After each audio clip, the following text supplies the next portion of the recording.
गुरुजींचं आपणा सर्वांना मनापासून नमस्कार. आज आपण मंगेश तेंडुलकर यांनी सांगितलेली प्रिय बाबा नावाची गोष्ट ऐकणार आहोत. गरिबीतही स्वतःची अस्मिता जपणाऱ्या वडिलांची ही गोष्ट आहे. तर ऐकूया तर मग. प्रिय बाबा, गणेश चतुर्थी नुकतीच होऊन गेली आहे. 60 वर्षापूर्वी याच दिवशी गणपती आले होते आणि तुम्ही गेलात. दिव्याचं स्विच ऑफ व्हावं तसं काळवंडून आलं. मी तेव्हा 9व्या इयत्तेतून 10वीत गेलो होतो. माझं धाकटं भावंड 7वीतून 8वीत पोचलेलं. मोठे भाऊ मुंबईत आणि योगायोगानं नेमक्या त्याच दिवशी दोघंही मुंबई बाहेर होते. इथं घरी आई आणि बहीण. त्या काळातल्या रिवाजाप्रमाणे घरातली एकूण एक कामं उरकून आई दुपारी स्वयंपाकघराच्या दारात झोपलेली होती. चतुर्थीची गणेश पूजा होऊन धाकटा भाऊ वाड्यातल्या मित्रांबरोबर खेळायला गेलेला होता. महादेवाची पिंड, श्री विष्णूपासून दुर्गा मातेपर्यंत देवदेवतांच्या प्रतिमा असलेल्या देवाऱ्यासमोर रोज दीर्घकाळ तुम्ही ध्यानस्थ बसत होतात. त्याच देवाऱ्यासमोर आज अस्वस्थेत काही काळ तुम्ही बसला. डोकं टेकून कळवळून प्रार्थना केलीत, आई सोडव आता. मी जवळच होतो.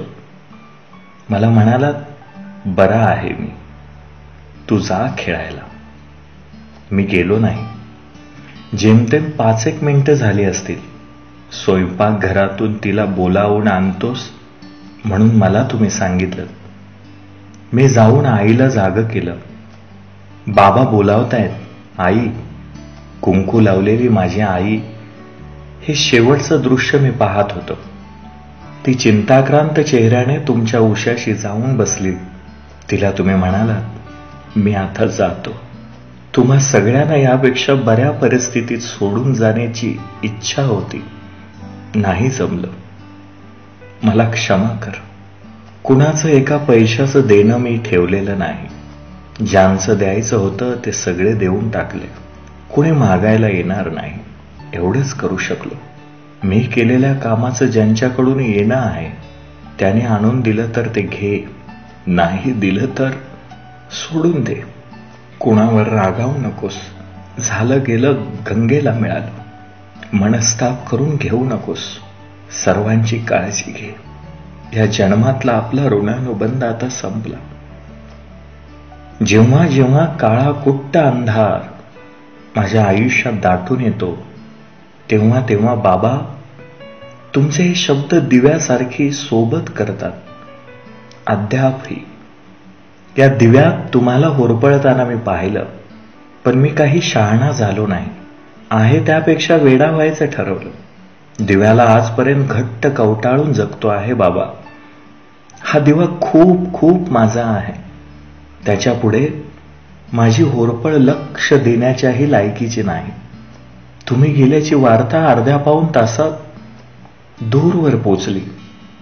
डोक्यावर पित्याच्या छत्राची सावली असते तोवर त्याचं मोल कळत नाही. छत्र हरपलं की ते शोधून सापडत नाही. कुठल्या मॉलमध्ये विकत सुद्धा मिळत नाही. या छत्राविना जगताना आता बाहेरच्या जगाला थेट सामोरे जावं लागणार आहे. ही जाणीव तेव्हाच्या शाळकरी पोराला, म्हणजे मला, कशी कुणास ठाऊक, पण क्षणार्धात झाली. आजूबाजूचे शेजारी, आप्त, तुमचे प्रकाशक स्नेही तातडीनं आले. त्यात कॉन्टिनेंटल प्रकाशनाचे अनंतराव कुलकर्णी आले. त्या गृहस्थांना लहान मुलासारखं हुंदकून रडताना मी प्रथमच पाहत होतो. माझ्या डोळ्यातलं पाणी कुठं गेलं होतं कुणास ठाऊक. मी एकटाच रडत नव्हतो. होतो त्यापेक्षा 15-20 वर्षांनी मोठा होऊन माझा धाकटा भाऊ, बहीण, आई, अनंतराव अशा सर्वांचं सांत्वन करत होतो, धीर देत होतो. हे ऋण मला कुठून मिळालं, हे त्राण मला कुठून मिळालं लक्षात येत नाही. स्वतःला सावरत अनंतराव आम्हा सर्वांना म्हणाले, 8 दिवसापूर्वीच बाबा माझ्याकडे आले होते. त्यांना अकाउंटच्या कामाचे मिळालेले 150 रुपये त्यांनी माझ्या हातात नको नको म्हणत असताना ठेवले. मी आता फार काळ जगेन असं वाटत नाही. माझा शेवट होईल तेव्हा माझी मोठी मुलं हाकेच्या अंतरावर नसतील, कदाचित कुठे दूरवर गेलेली असतील. घरात माझ्या अंत्यसंस्कारापुरतेही पैसे नसतील. तुम्हाला कळल्यावर माझ्या घरी जा आणि हे पैसे माझ्या कुटुंबियांना द्या. एवढं सांगून बाबांनी तेव्हा दिलेले पैसे मी आता आणलेत. आईच्या दुःखाला पारावर नव्हता. तशातही त्या माऊलीनं त्यांना नमस्कार करून ते पैसे विनयपूर्वक नाकारले. शेवटी घरातून जाताना अनंतरावाने ते 150 रुपये दाराच्या उंबऱ्यावर ठेवले. बाहेर जाऊन ते अस्वस्थपणे उभे राहिले. काय केलं असता आम्हा सर्वांचा विश्वास त्यांच्या शब्दावर बसेल त्यांनाच कळत नव्हतं. रात्री आजूबाजूच्या गणेश उत्सवातून मी शाळकरी मुलगा माझ्या आवडत्या बाबांच्या अंत्ययात्रा ओंकारेश्वरी घेऊन गेलो. आयुष्याचा हा पण एक रंग भाजून टाकणारा. नंतर हळूहळू यातून दिवस रात्रीच्या आवर्तनानं आम्हाला बाहेर काढलं. नातेवाईक शेजारी आले. सुमारे 8 दिवसांनी कळताच मोठी भावंड पण आली. दिवसामागून दिवस, वर्षामागून वर्ष निघून गेली. आता मीच माझ्या आयुष्याच्या उत्तरार्धात पोचलोय. ज्या कड्याच्या टोकावर बाबा मी तुम्हाला पाहिलं, त्या कड्याच्या समीप मी पण आलोय. एवढा मोठा काळ एखादी वावटळ निघून जावी तसा निघून गेला. या सगळ्या वावटळीकडे मी आता एका कुतूहलानं पाहतो आहे. गरगरणारी वावटळ येतात, धुळीत मातीत बरबटलेल्या एखाद्या कागदाचा कपटा जमिनीवरून उचलून खिडकीच्या तावदानावर नेऊन ठेवतात. आपण इथे कसे आलो, का आलो, अशा अनेक प्रश्नांची उत्तरं त्या कपट्याला सापडत नाहीत. ती वावटळीला माहीत असतात, पण ती येऊन निघून गेलेली असते. मात्र गाफीलपणाने वावटळ माझ्या मनात तिच्या आठवणी ठेवून गेलेला आहे. या आठवणीत मनातल्या प्रश्नांची उत्तरं शोधतो आहे. बाबा, तुमचा हात धरून या जगात मी चालायला सुरुवात केली. माझ्या पायात पुरेसं बळ येण्याच्या आधीच तुमचा आधाराचा हात माझ्या हातातून सुटला. पडलो, अडखळलो, ठेचकाळलो, पण पुन्हा उभा राहिलो, चालायला लागलो. जो वडिलांचा हात धरून 4 पावलं टाकतो तो बराच दूरवर पोचतो, हे ऐकून होतो. मी हे थेट अनुभवत आहे. मी उंचावर पोचलो की गर्तेत उतरलो हे मला माहीत नाही. मी होतो तिथून दूरवर पोचलो हे मात्र नक्की.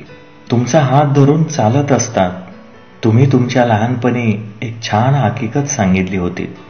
कुणा एकाच्या लग्न समारंभात तुम्ही चुकून तुमच्या येवलाचा हात साखरेसाठी पुन्हा पुढे केलात. कोकणात तेव्हा पेढ्याऐवजी साखर वाटायचे. हे तुमच्या आईनं दुरून पाहिलं आणि तुमच्या आगळीकीबद्दल तिने तुम्हाला तिथल्या तिथे नको तशी बेदाम मारहाण केली. तिथे जमलेल्या माणसांनी मध्ये पडून तिला दरडावलं. अगं, तुझी 7 मुलं अकाली दगावली, याला तरी जप, नको मारूस. हे ऐकताच ती माऊली कडाडली. त्या 7बरोबर हा पण जाऊ दे. कुस्तानापेक्षा निसंतान परवडलं, कुसंतानापेक्षा निसंतान परवडलं. भिकाऱ्यासारखा हात कसला पुढे करतोय? माझ्या मुलानं भिकारी असून नाही चालणार मला. दरिद्री का असेना, तो देणारा व्हायला पाहिजे, मागणारा नको. अजिबात मध्ये पडू नका कोणी. बाबा, मनातलं सांगू, तुमच्यापेक्षा मलाही माझी आजी जास्त आवडली. I am proud of you आजी. आज ती हयात असती तर तिला मोठ्या थाटामाटात मी माझ्या खांद्यावर बसवलं असतं. ब्रँड लावून तिची पुणे शहरातून वाजत गाजत मिरवणूक काढली असती. तिनं तुम्हाला प्राणापलीकडे जपल्याच्या हकीकती पण तुम्ही मला सांगितल्या. ते कोकणातलं दारिद्र्य बिरिद्र्य केराच्या टोपलीत गेलं. अशी या आई साक्षात ईश्वराला सुद्धा मिळाली नसेल. तुम्हाला मिळाली. तिने दिलेली शिक्षा पण सत्कारणी लागली. तुटपुंजा कमाईमुळे अव्यवहारी स्वभावामुळे मिळाल्यापेक्षा तुम्ही घालवलेला अधिक तरी सुद्धा कधी टांग्यातून घरी आलात किंवा कुठे गेलात तर परत फिरणारे सुट्टे पैसे देखील घेण्यासाठी हात पुढे कधी तुम्ही केला नाहीत आणि देऊन टाकले टांगेवाल्याला. हातात पैसे नसलेला असाधारण कुबेर पाहिला मी तुमच्या रूपाने. घरी दुपारचा चहा करताना लाकूड कोळसा सुद्धा नसायचा. कधी कधी आई रद्दीतले नको असलेले कागद जाळून चहा करायची. एकदा तुम्ही तिला घर खर्चासाठी काढून दिलेली 10 रुपयाची नोट त्या माऊलीने विचाराच्या तंद्रीत चुकून रद्दीच्या कागदाबरोबर जाळली आणि लक्षात येताच ब्रह्मांड आठवलं. त्या काळात शिक्षकांना महिन्याचा 3 रुपये पगार असायचा. पण त्याही परिस्थितीत तुम्ही रागावला नाही. इमर्जन्सी म्हणून ठेवलेले 10 रुपये काढून तिला दिले. तिची समजूत काढली. प्राथमिक शाळेत मी शिक्षकांच्या हाताचा मार खाल्ल्यावर दुसऱ्या दिवशी माझ्याबरोबर शाळेत आलात. तुम्हाला पाहताच ते शिक्षक थोडे गडबडले. ते काही बोलायच्या आत तुम्ही त्यांना नमस्कार करून म्हणालात, गुरुजी, मी तुम्हाला जाब विचारायला आलेलो नाही.